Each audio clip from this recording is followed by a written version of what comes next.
Hello guys, welcome to my channel. আশা করি আপনারা সবাই ভালো আছেন। আলহামদুলিল্লাহ, আমিও ভালো আছি। যেহেতু আজকে বছরের প্রথম দিন, তো সেই হিসাবে একটা ছোটোখাটো আয়োজন করতেছি। বাসায় বিরিয়ানি হবে অ্যান্ড আমার বোন বিরিয়ানি করবে। যেহেতু এটা প্রথম দিন বছরের, তো সে উপলক্ষে আমার আপু করবে। তো বিরিয়ানির প্রসেসিংটা স্টার্ট হলো, আর আশা করি সামনের দিনগুলো আপনাদের ভালো যাবে। সো এখানে বিরিয়ানির প্রসেসিং স্টার্টও হয়ে গিয়েছে, আর আমি অনেক কিছু মিস করে ফেলেছি। যেমন মাংস রান্না করা, সেটা আমি মিস করে ফেলেছি। সেগুলো সকালেই রান্না করা শুরু করে দিয়েছিল, বাট সে সময় আমি ঘুমছিলাম। আর বাসায় পিঠাও রান্না করা হয়েছিল, বাট আমি ঘুমিয়ে ছিলাম। সো আমি সকাল থেকে ব্লগটা এই জন্য স্টার্ট করিনি, কারণ সকালে উঠতে আমার লেট হয়ে গিয়েছিল। আর সেজন্য আমি সন্ধ্যাবেলা থেকেই স্টার্ট করলাম, আর দুপুরবেলা তো আমার আর কোনো কাজ ছিল না। তো সেজন্য আমি সন্ধ্যা থেকেই স্টার্ট করলাম। সো এনজয় করেন প্রসেসিংটা।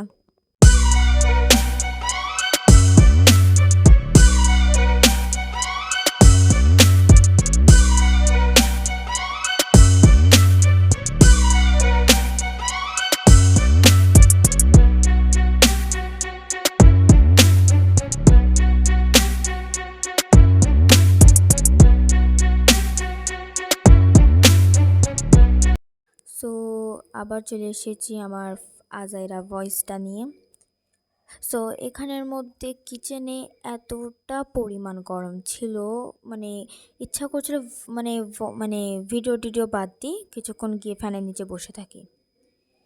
তো এখানের মধ্যে আমি কিছুক্ষণ আম্মুর সাথে ওল্ড গান শুনলাম, আর এখানে ভাইবটা যে ভালো লাগছিল। মানে এখানে কিচেনের ভিডিও করতেছি আমি, পিছন দিয়ে ওল্ড গানের চলতেছি, কি সুন্দর ভাইবটা ছিল। আর এখানে আমার নানুরা অনেকজনই ছিল, তো এখানে আরও বেশি ভালো লাগছিল। তো এখানে এখন প্রসেসিংটা প্রায় শেষের দিকে, শেষ হয়ে আসতেছে আর কি। তো এখানের মধ্যে মাংসের ঝোল দিচ্ছে, সেটা কেন দিচ্ছে সেটা আমি জানি না। সো আবার আমি আমার বকবাকানিগুলো একটু বন্ধ রাখি, আপনারা এনজয় করেন ভিডিওটা।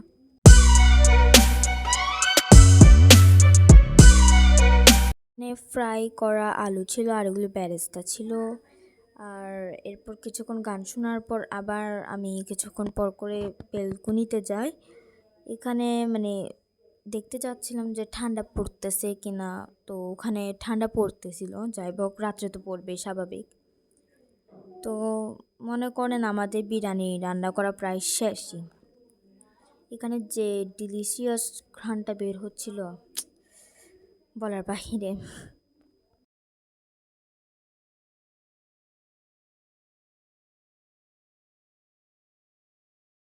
তো আমি আমার রুমে কিছুক্ষণ টিভি দেখছিলাম, যাই কারণ হলো যে আজকের ব্লগে না মানে স্পেশাল বললে কী হবে, মানে যখন ব্লগ করতেছিলাম তখন একটু আর তো বোরিং তো লাগতেছিলই আমার। তো আপনাদের কার কার এরকম এসএমআর মানে স্কিন কেয়ার এরকম ভিডিও পছন্দ, প্লিজ আপনারা কমেন্টে বলবেন, কারণ এরকম ভিডিওগুলো আমার অনেক বেশি পছন্দ। সো আমরা আবার বিরিয়ানি প্রসেসিংয়ে চলে আসলাম, অ্যান্ড এটা লাস্ট ইনগ্রিডিয়েন্ট আমার মানে বিরিয়ানির, এটা লাস্ট ইনগ্রিডিয়েন্ট ছিল। এখানে আমি আমার আপুকে টুকটাক হেল্প করছিলাম। এখানে আমার আপু কাবাব ফ্রাই করছিল, তো আমি ভিডিও শুরু করতে একটু লেট করে ফেলেছিলাম, তাই আমার আপু অনেকগুলো এতক্ষণে মানে ভেজেও ফেলেছিল। অ্যান্ড কাবাবগুলো যখন ফ্রাই হয়ে গিয়েছিল কতটা যে ডিলিশিয়াস লাগছিল, মানে বলার বাহিরে, একদম ইয়াম্মি ইয়াম্মি। তো এটাই ছিল আমাদের ছোট একটা আয়োজন, আর এগুলোর সাথে অ্যাড হয়েছে ফ্রাই করা ডিম। সো এতটুকুই ছিল আজকের ব্লগ, আশা করি আপনাদের ভালো লাগবে। সো ভালো লাগলে লাইক শেয়ার সাবস্ক্রাইব করবেন, অ্যান্ড আল্লাহ হাফেজ।